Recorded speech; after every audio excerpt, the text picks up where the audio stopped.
এক ছিল গ্রাম, রঙিন, সুন্দর, হাসি খুশি। এই গ্রামে থাকত দুই বন্ধু, রাহুল আর সোহেল।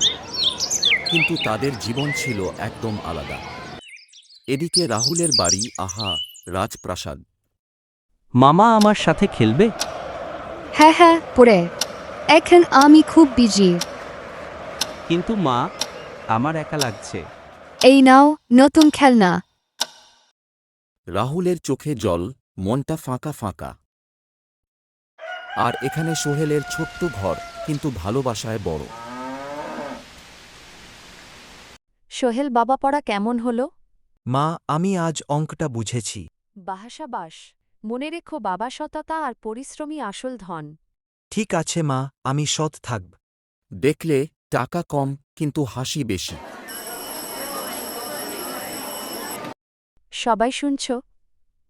আগামীকাল মহা পরীক্ষা। আমি তো পড়িনি। আমি পারব, আমি পড়েছি। রাহুল ভয় পেল আর সোহেল সাহস পেল। পরীক্ষা শুরু, সবাই লিখছে। আহা, কিছুই মনে পড়ছে না। একটু দেখি পাশের খাতা।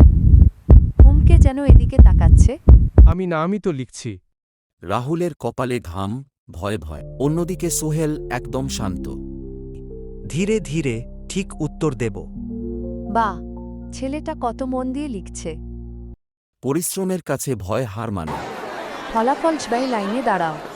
সোহেল প্রথম স্থান, আর রাহুল তুমি ফেল।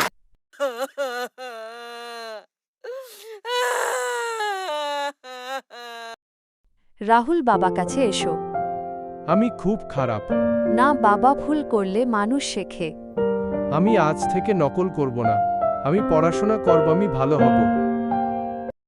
সোহেল, তুমি আমাকে সাহায্য করবে? অবশ্যই।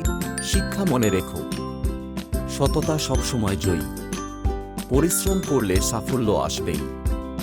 ভিডিও ভালো লাগলে লাইক দাও, সাবস্ক্রাইব করো।